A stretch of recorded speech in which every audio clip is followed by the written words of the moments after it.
In the quiet town of Dayton, Ohio, 10-year-old Emily Carter was known for her energy racing bikes with boys twice her age, skipping stones by the river, and climbing every tree in the neighborhood.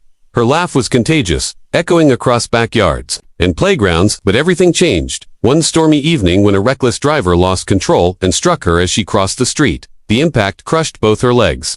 Emergency responders rushed her to the hospital, sirens blaring through the rain. Doctors fought to save her life. They managed to stabilize her, but after several surgeries, they delivered the heartbreaking news to her single mother, Karen. She'll never walk again.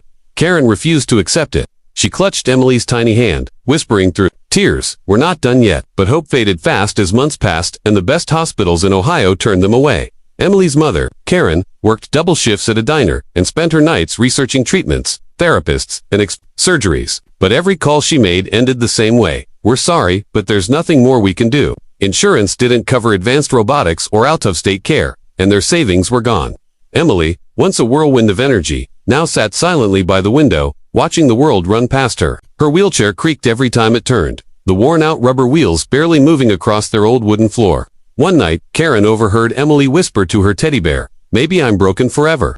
That broke Karen's heart more than the diagnosis ever could. She posted online, not asking for donations, but simply searching for hope. "Is there anyone who can help me give my daughter a chance to stand again?"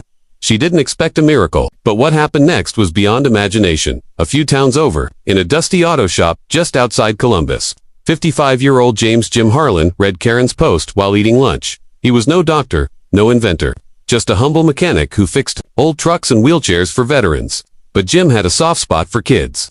He remembered his own daughter, who had passed away from leukemia 10 years ago. Her favorite thing in the world was running through fields barefoot. The thought of a little girl losing her ability to walk made something shift in him.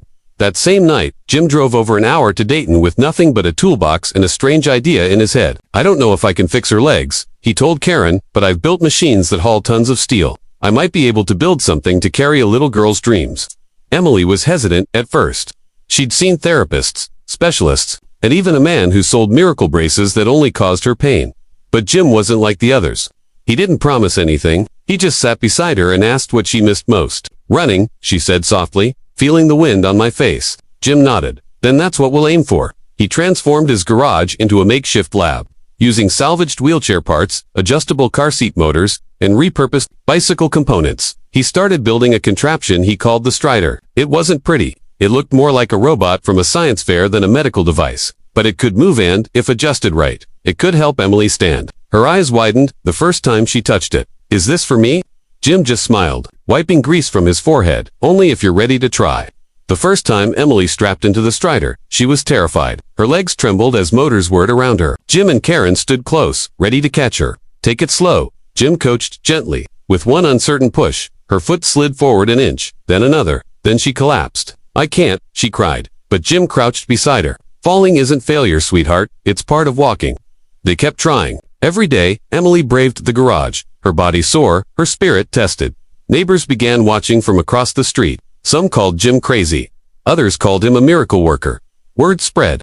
Volunteers brought parts. A retired engineer offered advice. A tech-savvy teen even printed some custom joints with his 3D printer. But the most important piece was Emily's will. Every wobble, every fall, every tear led to something incredible. Balance, strength, and finally, steps. 6 months after Jim started building the Strider, the whole neighborhood gathered in the local park. A banner read, "Walk with Emily Day." The mayor came. So did news crews. Emily, now 11, emerged from the crowd, strapped into her robotic walker's leaker now, with bright pink panels and her name engraved in silver. Jim walked beside her like a proud grandpa.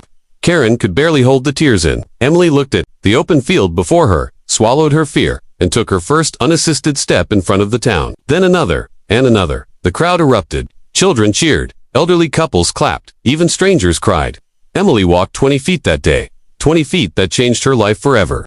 When a reporter asked how she did it, she pointed to Jim and said, because he believed in what the doctors didn't. The footage went viral. News outlets dubbed Jim the mechanic who built hope. Emails poured in from parents of disabled children, inventors, universities, and even tech companies offering to sponsor upgrades. Karen received a scholarship offer for Emily at a private school with full accessibility. Jim, he just went back to his garage. He wasn't looking for fame. But soon, he got a letter from MIT inviting him to speak. "You've done something remarkable," they wrote, "not just because it works, but because it came from the heart. Jim declined the spotlight, but agreed to build more striders for other children for free. Every child deserves a chance, he said. Emily helped him, tightening screws and testing prototypes. She wasn't just walking now, she was flying toward a future no one thought possible. One quiet evening, Emily found an old photo on Jim's workbench. A girl, bald from chemo, sitting on his shoulders. "That's my Ellie," Jim said softly. "She wanted to be an astronaut." Emily held the photo gently. "She'd be proud of you." Jim nodded, his voice cracking. "You remind me of her some fire." Their bond had grown into something unbreakable. Karen often said, "You came to fix a machine, but you fixed a family," and she was right. Emily's future was no longer written in hospitals and hopelessness. It was filled with dreams of becoming an engineer herself. She wanted to build devices for other kids like her. "If a mechanic with no degree can do this," she'd say, "imagine what I can do with hope and tools."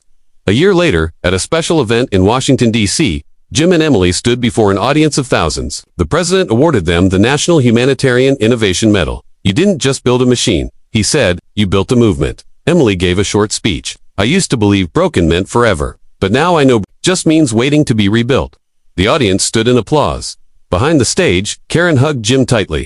"You gave her a life, Jim." He wiped a tear and chuckled. "Nah, she just needed the right wrench." They walked off the stage together, one proud mechanic, one strong mother, and one fearless girl, with a future brighter than ever imagined. Back in Dayton, Jim's garage now bears a new sign. The Ellie Project, building striders, building futures. Inside, shelves are lined with parts from across the world. But the most important part is still Emily, now older, stronger, and working beside Jim. Every week, a new child arrives, scared, doubtful, and leaves a little braver. The same laughter that once echoed from Emily now fills the shop again. And when she helps a child take their first step, she leans in and says, "Falling isn't failure. It's just your first step forward."